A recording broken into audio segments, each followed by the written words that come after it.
जालना शहरातील नागरिकांना सध्या पाणी टंचाईच्या झळा जाणवत आहेत। सध्या शहरात 8 ते 10 दिवसाआड नागरिकांना पाणी पुरवठा होतो।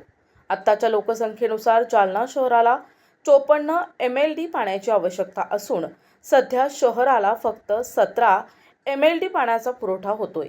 त्यामुळे शहरात 8 ते 10 दिवसाआड पाणी पुरवठा होतोय।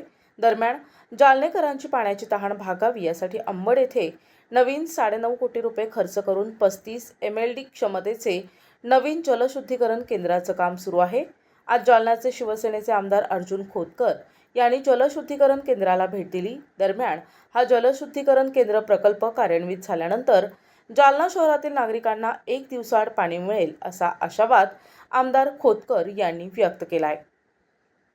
हे बघा, जनतेने मला निवडून दिलं।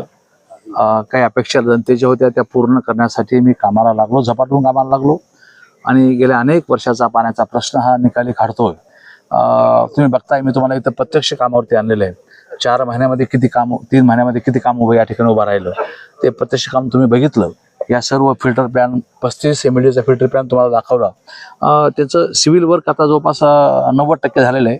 10% सिव्हिल वर्क पूर्ण होईल आणि दिवाळीपर्यंत पाणी आम्ही देऊ लोकांना।